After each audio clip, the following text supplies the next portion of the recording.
No vídeo de ontem que eu comentei que eu morei com um cachorro 2 anos, alguém me perguntou uma pergunta inteligente que todo mundo tem essa vontade, todo mundo ficou com dúvida, né?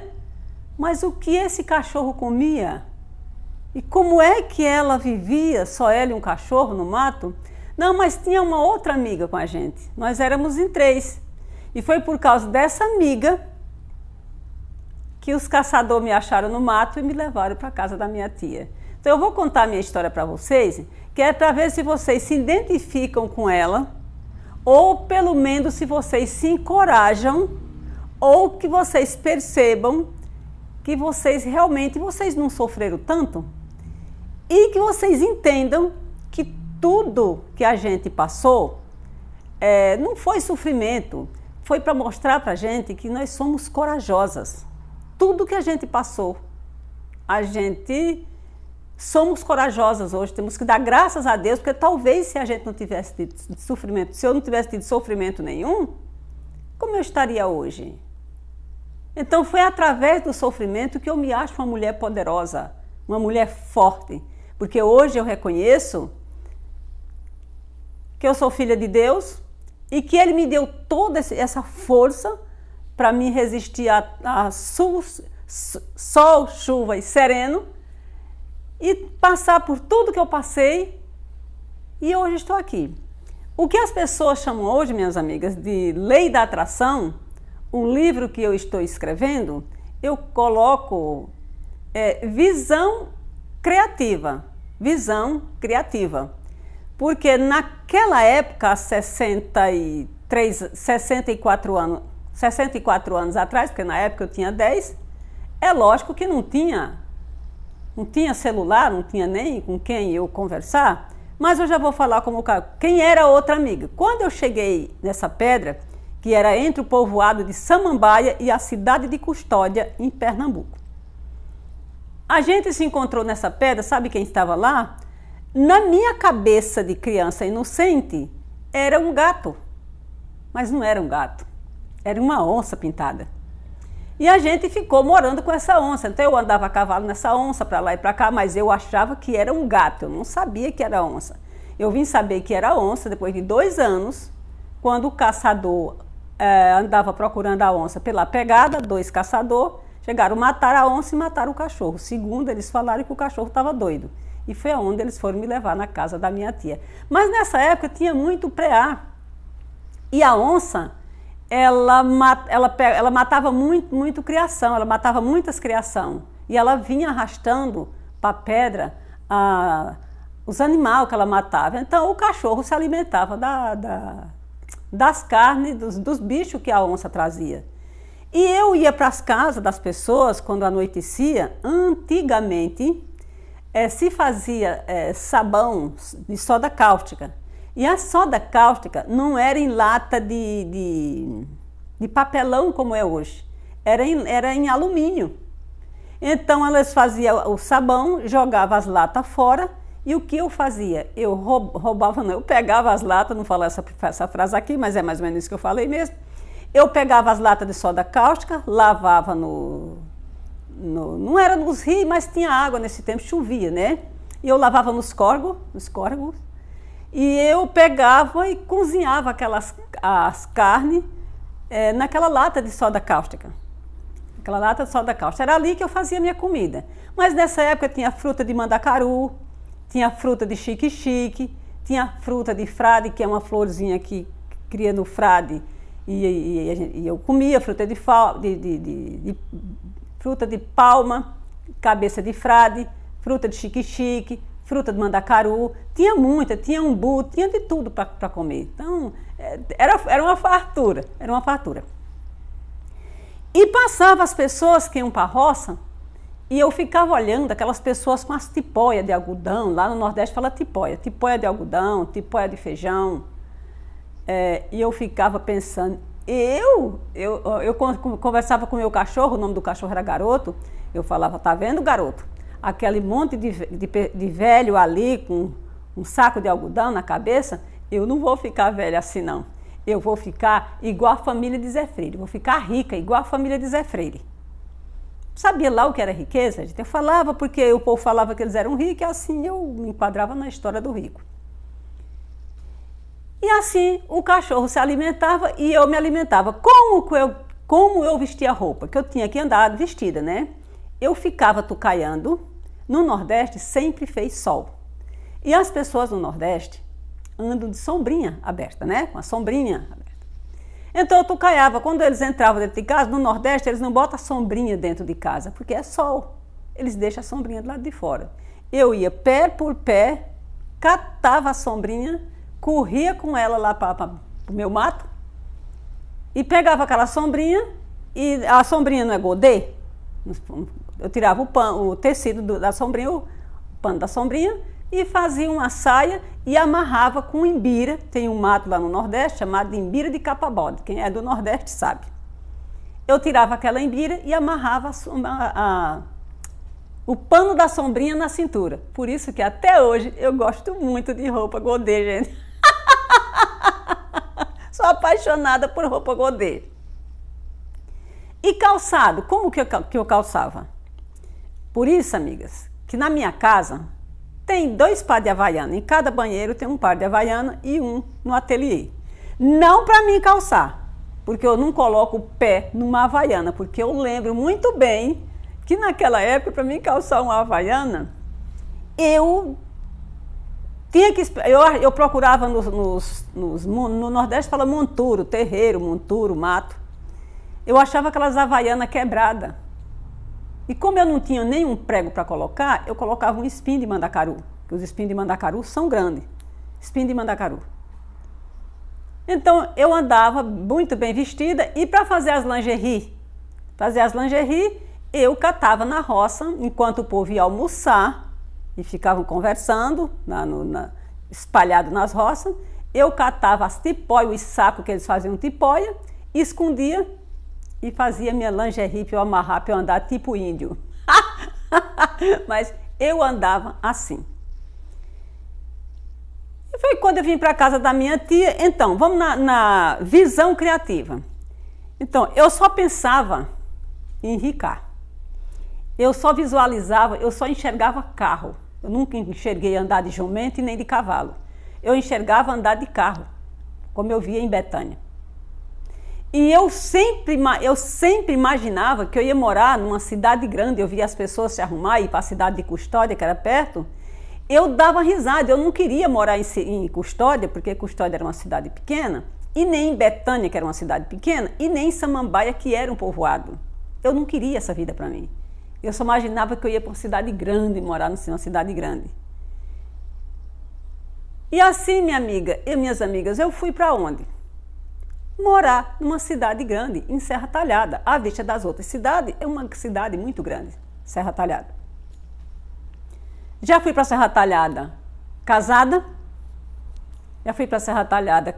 Tive 2 filhos. Mas por que quando eu vejo vocês com dificuldade para cuidar de filho, eu fico muito triste? Porque a minha vida sempre foi os filhos. Casei com um fazendeiro, na época, e chegando em Serra Talhada, meu filho mais velho falou com 9 meses, ele é uma criança, hoje ele tem 52 anos, mas ele nasceu com 75% de QI a mais do que uma pessoa normal. Então, com 9 meses ele andava e falava um pouco. Com 2 anos, eu já estava para ganhar o segundo, que tem 51 anos, e o pai saiu com ele, e ele chegou me contando que o pai estava com outra mulher, estava jogando baralho com outra Zilda.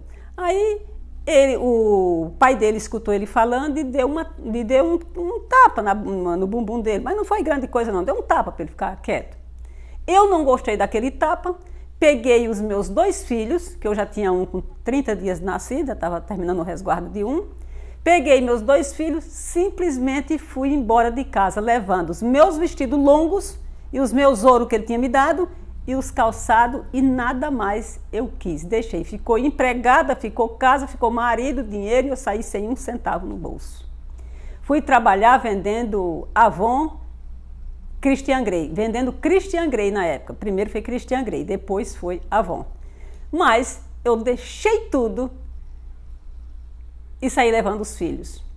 Então, a visão que eu tinha de morar numa cidade grande, eu já tinha vencido, eu já estava numa cidade grande. E que eu ia ser rica, eu já tinha vencido, que eu tinha casado com um fazendeiro. Só que saí com a mão na frente e outra atrás, porque eu quis sair. Para que ele não tomasse os meus filhos, eu não quis nada. A janela da minha casa era estilo basculhante. Ele foi lá, puxou a janela, abriu a janela e jogou o dinheiro. Eu fui na delegacia, menti na delegacia, que ele tinha ido me agredir e agredir os filhos. Não, ele foi levar o dinheiro. Aí ele não pôde mais chegar na minha casa, ele botou na justiça para tomar os filhos. Quando eu fui chamada no juiz, o juiz mandou eu assinar um termo de responsabilidade, porque ele falou que eu não ia entregar, eu falei que ia, só que eu sabia que a rua que ele ia para minha casa era contramão, e eu não quis ir no carro com ele. Ele foi para casa por uma rua para pegar as crianças para a mãe dele criar. E eu fui para a rodoviária pedir uma passagem para me mandar pelo mundo carregando meus filhos.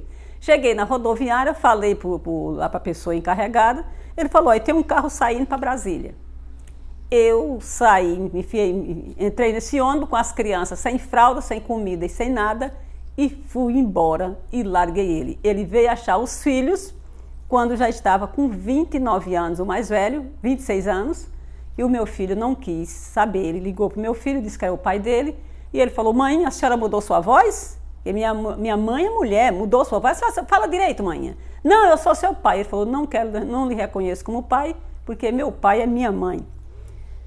Foi quando eu conheci uma outra pessoa também, uma pessoa de família muito boa, irmão de sertanejo e toda aquela coisa toda, aquela pompa de riqueza e tudo. Só que aí a mãe dele, a família dele, quando a minha filha nasceu, eles resolveram tomar a menina. Queria tomar a menina porque disse que eu era uma doida, que eu sempre fui classificada como doida, graças a Deus. Eu era doida de corajosa. Aí eles queriam tomar a menina, eu simplesmente mudei o nome da menina, fui até um advogado, pedi para o advogado me socorrer, e o advogado, que no Nordeste, com conhecimento, tudo se faz rápido. Eu mudei o nome da menina, então ele ficou procurando a menina nos cartórios por um nome, sendo que eu tinha mudado o nome da menina, mudei um dos nomes, não pude mudar, não se muda o primeiro, mas eu mudei o segundo. Aí vim para Curitiba, mas não, antes de eu vir para Curitiba, foi aonde eu conheci o meu terceiro marido, que esse eu vivi muitos anos com ele, é um homem, é uma pessoa muito famosa, é uma pessoa muito famosa no Brasil inteiro, uma pessoa muito famosa mesmo. Mas foi quando eu pedi dinheiro para ele em São Paulo, que minha filha teve epilepsia, e eu vim para tratar do câncer em São Paulo, ele me trouxe para São Paulo para tratar do câncer. Quando chegando em São Paulo, foi falado que só em Curitiba poderia tratar do câncer, não que eu ia sarar, mas que tinha um geneticista, eu precisava de um geneticista para me acompanhar. E minha filha teve epilepsia, então eu tinha que viajar para Curitiba no outro dia.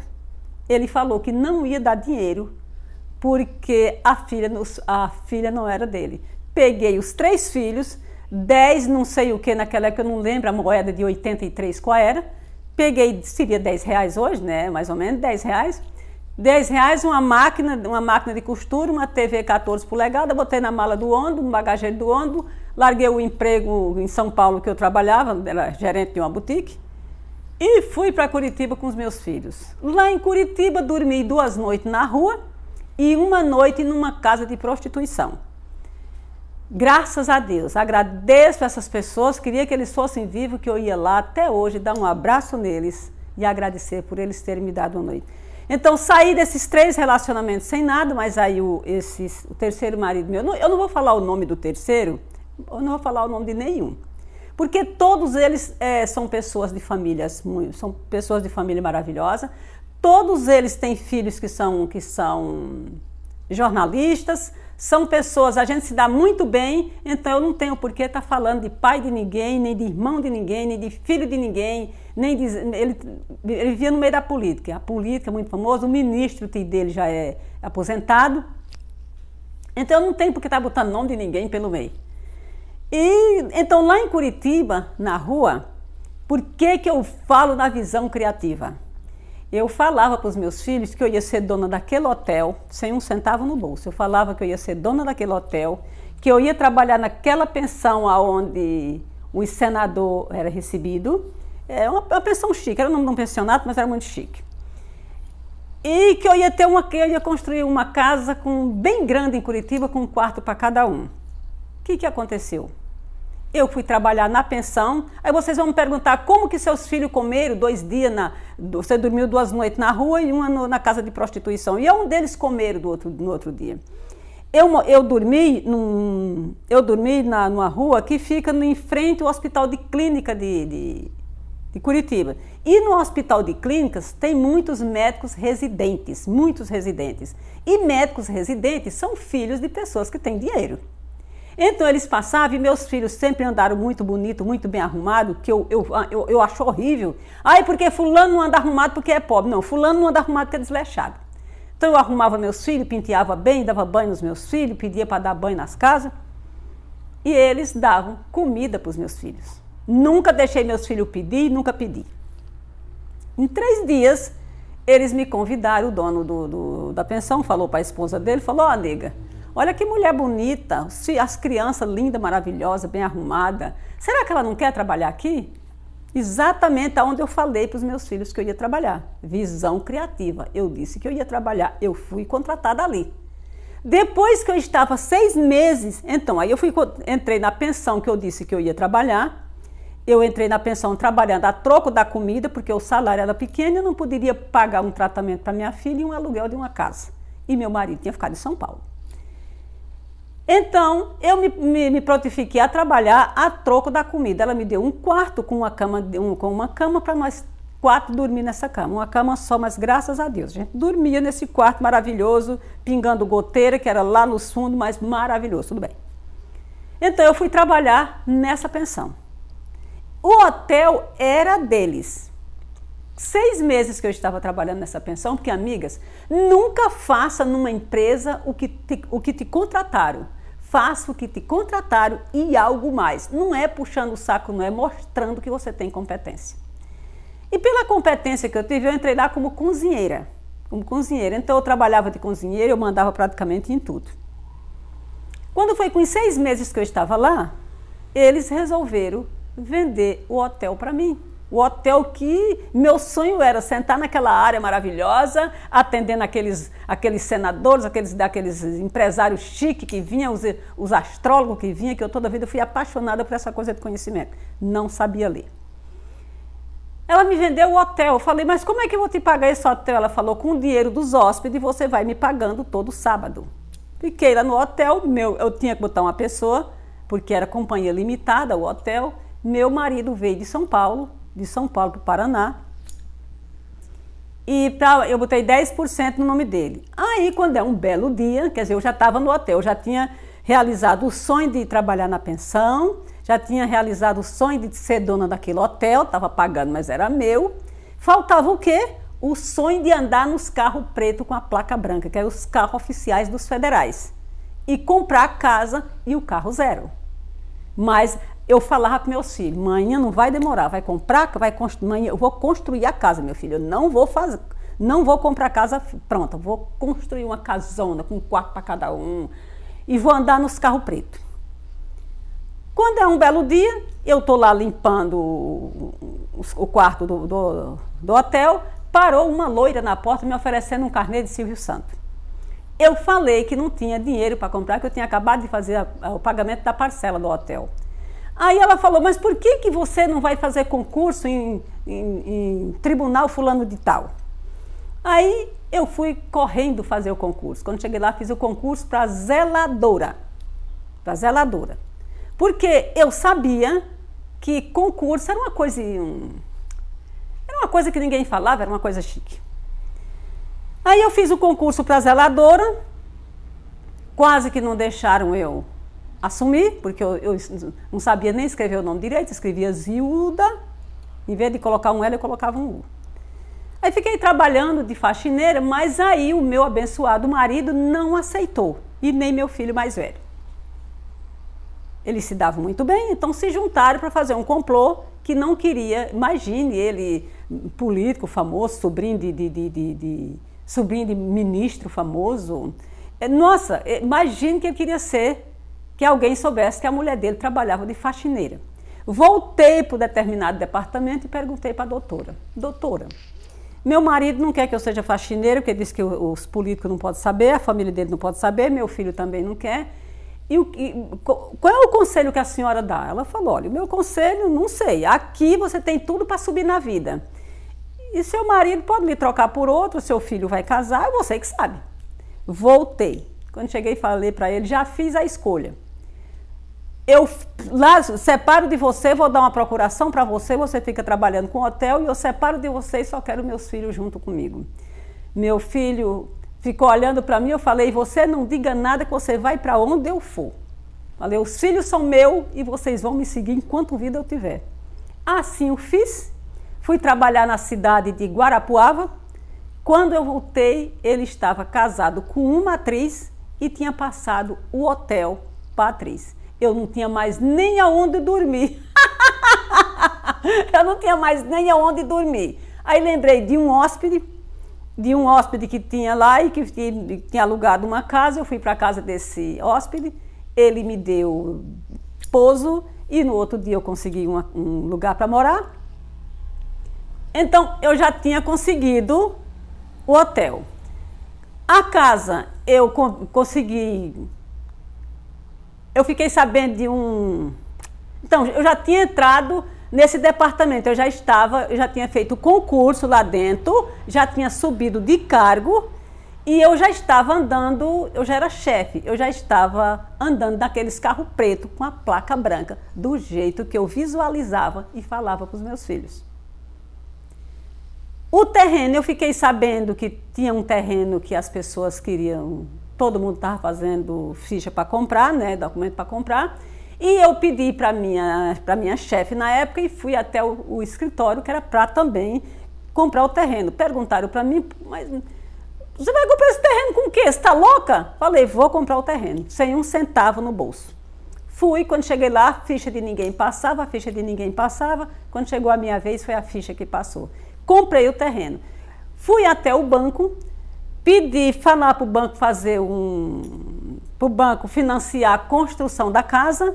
Aí, quando o banco financiou o Banco do Estado do Paraná, quando ele aprovou o financiamento da casa, eu falei para ele, mas eu só tenho o terreno, o terreno está fiado, que eu comprei o terreno, mas não dei nem um centavo. Aí o banco já parcelou tudo, casa e terreno e tudo. Então, a minha visão criativa, eu queria ser rica, eu queria morar em cidade grande, eu queria ir para Curitiba. Chegando em Curitiba, eu queria trabalhar naquele pensionato, eu queria ser dona do hotel, queria andar nos carros pretos com a placa branca, queria construir a casa